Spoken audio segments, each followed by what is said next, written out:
the CDF. The CDF were brought because of circumstances that were prevailing at that time. In those days, with a centralized system of government, there were very little resources which are going down to the counties. And that's the reason why the Harambee became the major ways of mobilizing resources. Sometimes you find nearly 100 cards in your desk for Harambees here and there. Whenever the president moved around, we'll go around to counties, to the districts, and then we'll be addressing people. People will come up to tell them their problems.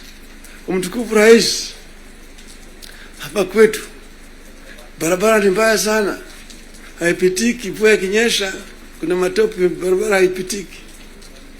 Mtukufu Rais, hapa kwetu shule yetu hapa juzi mvua ilinyesha na upepo kaja katoa paa, watoto sasa wanasoma chini ya mti hapa. Mtukufu Rais, hapa kwetu hakuna maji. Mtukufu Rais, hatuna stima na kadhalika. When it's time to respond, to say, nyinyi mnasema barabara ni mbaya, mnasema hospitali hakuna dawa, mnasema upepo imechukua paa ya nyumba, mjumbe wenu anafanya nini? Yeye anapiga tu kelele kule kwa bunge, anapiga tu kelele kwa bunge, hajali mambo ya maendeleo kwake. Kwa hiyo mimi nitatumia mtu kuja kufanya harambee, lakini leo mimi nitatoa pesa ya kujenga hiyo shule, ambayo kujenga hiyo nyumba, nitatoa pesa na kadhalika. That was the end of it. So the MP was the one who was being blamed for the failure of the national government to do certain things in their constituency. And that's the reason why we came up with the idea of CDF. That was that time. Exactly, that was that time. But then the constituency is now falls under the devolved government, which is being led by the governors. So constituency is not a devolved unit. And members of parliament themselves should not be involved in development, because they're supposed to be oversighting. They're supposed to be oversighting. If you have yourself being involved in construction of roads, building of schools, hospitals, who is going to oversight you? Who is oversighting you? So, Mr. President, I hold very clearly that these MPs know that they should not have any business in trying to implement projects in their constituency. Implementation of projects should be left to the county government. Secondly, the oversight, the national parliament oversight the national government, whether it is the National Assembly or the Senate. Oversighting of governors, the responsibility of MCAs, members of the county assembly, not the senators. It's not the responsibility of the Senate to oversight. Senate wasting time of governors to come and answer questions about roads in the counties. And thirdly, the issue of extortion. The issues of extortion. The issues of extortion. Majority Leader, you talked of, you did not talk of extortion, you talked of lobbying. Lobbying is okay. In the US, you've got lobby firms which are formed to lobby the members of the Congress.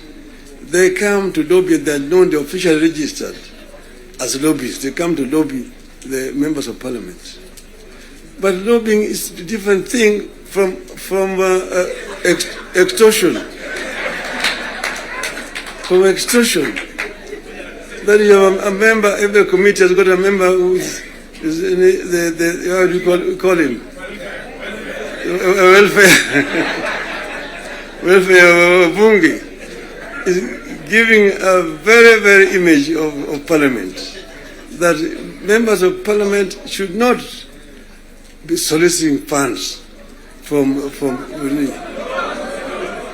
because you see, listen to me, you know, the environment that we are creating here in this country is very, very hostile to investments. Foreign investors who come to the country bring their resources in the country to invest it here. And when they bring their resources, when they find there's too much bureaucracy and there's too much extortion, they run away. Private capital is risk shy. And when, for example, somebody has come with his resources to start a project, and then you find somebody beginning to make noise that, oh, this project has not been approved. This project has not been approved. Or this project is being corruptly implemented. They run away. They run away. And delaying of the projects. And you find a situation where members of Parliament inviting parastatals and so on, and even purporting to be cancelling projects that have been signed. That is the work of the executive, not the work of the legislature. So the legislature should not be competing with the executive in terms of implementation of projects. Allow the executive to implement and just correct them when they go wrong. That's the country will develop. Create a healthy environment for implementation of projects in the country. Then this country will develop. I know I'm being too honest with you people. And I know that the facts, the truth sometimes is so painful, but I think it is important to say this to honorable members of Parliament. Thank you very much. May I now invite my brother to come and address you people.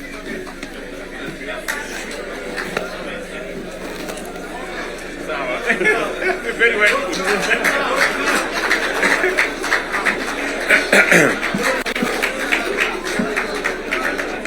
Thank you very much, the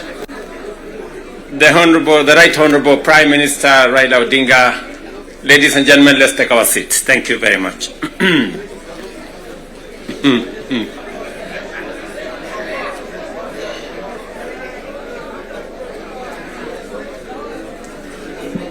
Now,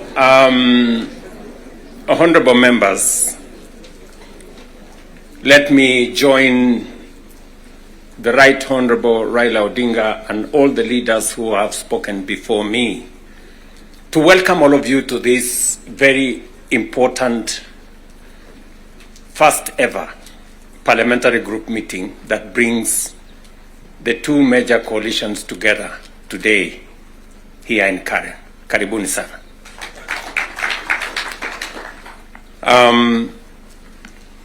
The Right Honorable Raila Odinga has given us the context of why we are meeting here.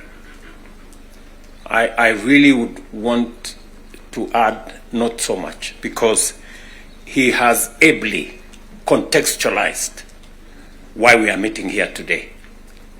That we have a nation to look after and we have a nation to protect, and there are options that are available to us, and I think we chose to protect the nation called Kenya by our coming together.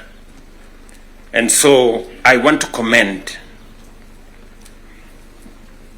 both the Right Honorable Raila Odinga and the ODM party, my former party, for standing up to be counted when the country needed leaders to stand up for Kenya. It may have been easy to do the opposite. It may have been popular to do the opposite. I know many people have vilified the Honorable Raila Odinga and the OTM party for the decision they took to stand for Kenya when there was need to do so. And let me say the following as the President of Kenya today.